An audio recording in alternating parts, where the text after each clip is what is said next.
ಕುಸಿತಗಳ ನಡುವೆ ಸಿಲುಕಿ ದಾರಿ ಮರೆತ ನೀರ ಚಿಲುಮೆ ಗತಗಳ ಕಳೆದು ಮರುಹುಟ್ಟು ಪಡೆದಂತೆ ಕಾನನದ ಕತ್ತಲಿನೊಳಗೆ ಬಂದಿಯಾದ ಮೊಗ್ಗು ಕಿರಣಗಳ ಕಂಡು ಬಿರಿದಂತೆ ಪಸೆಯಿಲ್ಲದ ಬರಡಾದ ಅರೇಬಿಯನ್ ಮರುಭೂಮಿ ಸತ್ವಗಳ ಸೊತ್ತಾಗುತ್ತಿದೆ.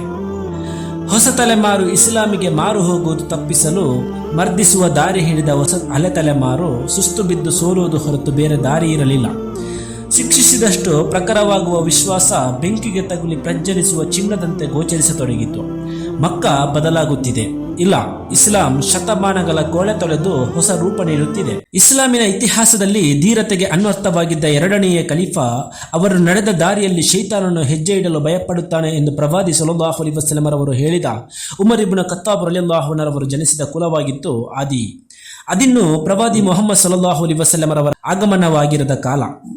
ಮಕ್ಕಾದ ಇತರ ಗೋತ್ರಗಳಂತೆ ಆದಿ ಕುಲವು ಒಂದಾಗಿತ್ತು. ಇದರ ಮುಖ್ಯಸ್ಥರಾಗಿದ್ದ ನುಫೈಲರಿಗೆ ಕತ್ತಾಬ್ ಹಾಗೂ ಅಂಬ್ರಿ ಎಂಬ ಇಬ್ಬರು ಮಕ್ಕಳಿದ್ದರು. ಅವರಿಬ್ಬರ ತಾಯಿ ಬೇರೆ ಬೇರೆ. ನುಫೈಲರ ಮರಣ ನಂತರ ಅಂಬ್ರ ತನ್ನ ಮಲತಾಯಿ ಅಂದರೆ ಕತ್ತಾಬರ ತಾಯಿಯನ್ನೇ ವಿವಾಹವಾದರು. ಆ ದಾಂಪತ್ಯದಲ್ಲಿ ಅವರಿಗೆ ಝೈದ್ ಎಂಬ ಮಗ ಹುಟ್ಟುತ್ತಾನೆ. ಹಾಗೆ ಆ ಝೈದ್ ಮತ್ತು ಕತ್ತಾಬ್ ಮಲ ಸಹೋದರರಾಗುತ್ತಾರೆ. ಝೈದ್ ವರಕರಂತೆ ಏಕದೇವಾರಾಧನೆಯಲ್ಲಿ ಆಸಕ್ತಿ ಹೊಂದಿದವರು.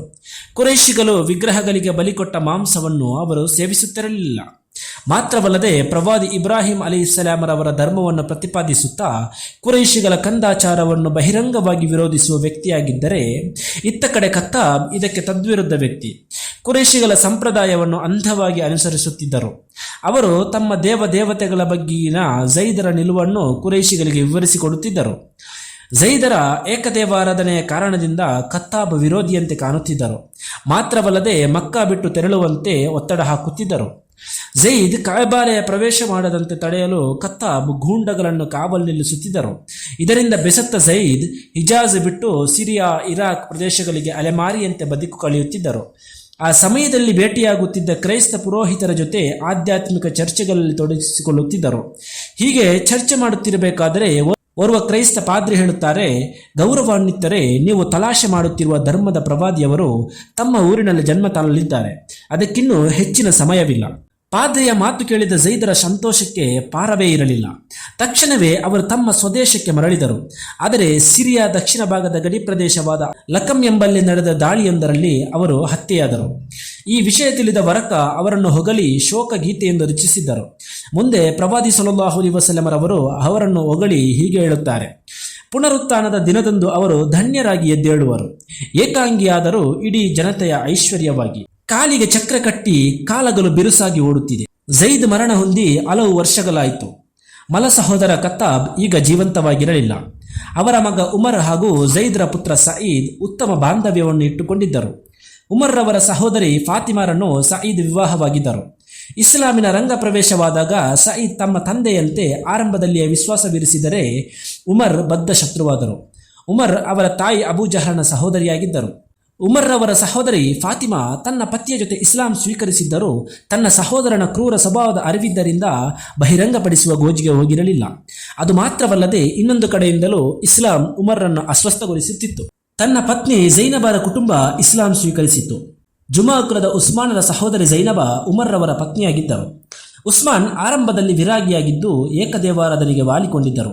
ಅವರು ಮತ್ತು ಇಬ್ಬರು ಸಹೋದರರು ಬಲು ಬೇಗನೆ ಇಸ್ಲಾಂ ಸ್ವೀಕರಿಸಿದರು. ಉಮರ್ ರವರ ಪತ್ನಿ ಝೈನಬರ ಕುರಿತಂತೆ ಸ್ಪಷ್ಟ ಮಾಹಿತಿ ಇಲ್ಲ. ಒಂದು ವೇಳೆ ಅವರು ಇಸ್ಲಾಂ ಸ್ವೀಕರಿಸಿದ್ದರೂ ಕೂಡ ರಹಸ್ಯವಾಗಿಡುವ ಅನಿವಾರ್ಯ ಅವರಿಗಿತ್ತು. ಅವರ ಸಹೋದರ ಹಠಮಾರಿಯಾಗಿದ್ದರೂ ಉಮರ್ರಷ್ಟು ನಿಷ್ಠುರರಾಗಿರಲಿಲ್ಲ. ಝೈನಬ ಹಾಗೂ ಅವರ ಸಹೋದರರು ಅವರ ಕುಲದ ಮುಖಂಡ ಉಮಯ್ಯ ಇಬ್ನ್ ಖಲಫ್ರ ಬಂಧುವಾಗಿದ್ದರು. ಆತ ಇಸ್ಲಾಮಿನ ಅಜನ್ಮ ಶತ್ರುವಾಗಿದ್ದ. ಆತನ ಸಂತಾನ ಹಾಗೂ ಸಹೋದರರು ಕೂಡ ಆತನನ್ನೇ ಅನುಸರಿಸುತ್ತಿದ್ದರು. ಒಮ್ಮೆ ಆತನ ಸಹೋದರ ಉಬೈದ್ ಪ್ರವಾದಿ ಸಲ್ಲಲ್ಲಾಹು ಅಲೈಹಿ ವಸಲ್ಲಂ ಅವರಿಗೆ ಸವಾಲು ಹಾಕುತ್ತಾನೆ: ಹೇ ಮುಹಮ್ಮದ್, ಸಾಧ್ಯವಿದ್ದರೆ ಇದನ್ನು ಜೀವಂತಗೊಳಿಸು ಎನ್ನುತ್ತಾ ಅಪಹಾಸ್ಯದಿಂದ ತನ್ನ ಕೈಯಲ್ಲಿದ್ದ ಎಲುಬನ್ನು ಜಗಿದು ಪುಡಿ ಮಾಡಿ ಪ್ರವಾದಿ ಸಲ್ಲಲ್ಲಾಹು ಅಲೈಹಿ ವಸಲ್ಲಂ ಅವರ ಕಡೆಗೆ ಉಗುಳುತ್ತಾನೆ. ಮುಹಮ್ಮದ್ ಸಲ್ಲಲ್ಲಾಹು ಅಲೈಹಿ ವಸಲ್ಲಂ ಅವರು ಅತ್ಯಂತ ಸಾವಧಾನದಿಂದ ಆತನಿಗೆ ಪ್ರತಿಕ್ರಿಯೆ ನೀಡುತ್ತಾರೆ: ನೀನೆಷ್ಟೇ ಪುಡಿ ಮಾಡಿದರೂ ಕೂಡ ಅಲ್ಲಾಹನು ಅದನ್ನು ಜೀವಂತಗೊಳಿಸುತ್ತಾನೆ.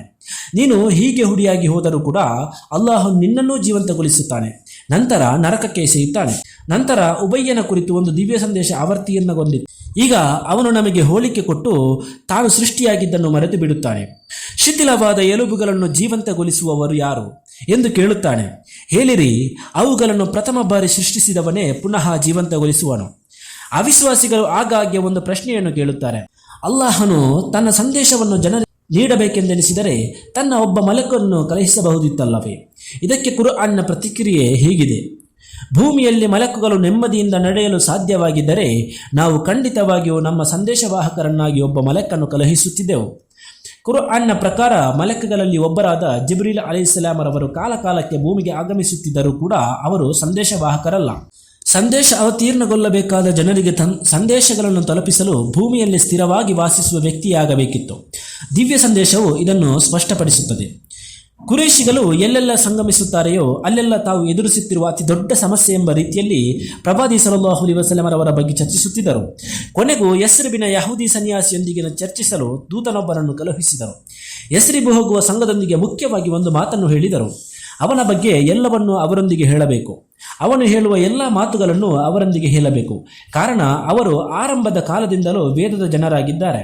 ಪ್ರವಾದಿಗಳ ಕುರಿತು ನಮಗಿಂತ ಅವರಿಗೆ ಅನೇಕ ಸಂಗತಿಗಳು ತಿಳಿದಿರುತ್ತದೆ. ತನ್ನನ್ನು ಭೇಟಿಯಾದ ಕುರೈಶಿ ಪ್ರತಿನಿಧಿಗಳೊಂದಿಗೆ ಯಹೂದಿ ಸನ್ಯಾಸಿ ಈ ರೀತಿ ಹೇಳುತ್ತಾರೆ: ನಾವು ಹೇಳಿಕೊಡುವ 3 ಪ್ರಶ್ನೆಗಳನ್ನು ನೀವು ಅವರೊಂದಿಗೆ ಕೇಳಬೇಕು. ಈ 3 ಪ್ರಶ್ನೆಗಳಿಗೆ ಸರಿಯಾದ ಉತ್ತರ ಹೇಳಿದರೆ ಅವರು ದೇವರು ನಿಯೋಜಿಸಿದ ಪ್ರವಾದಿ ಎಂಬುದರಲ್ಲಿ ಅನುಮಾನ ಬೇಡ.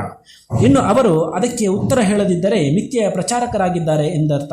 ವರ್ಷಗಳ ಸಾಮಾಜಿಕ ಧಾರ್ಮಿಕ ತಿಕ್ಕಾಟಕ್ಕೆ ಇಷ್ಟು ಸುಲಭದ ಪರಿಹಾರ ಸಿಗುತ್ತದೆ ಅನ್ನೋದು ಅವರು ಊಹಿಸಿರಲಿಲ್ಲ.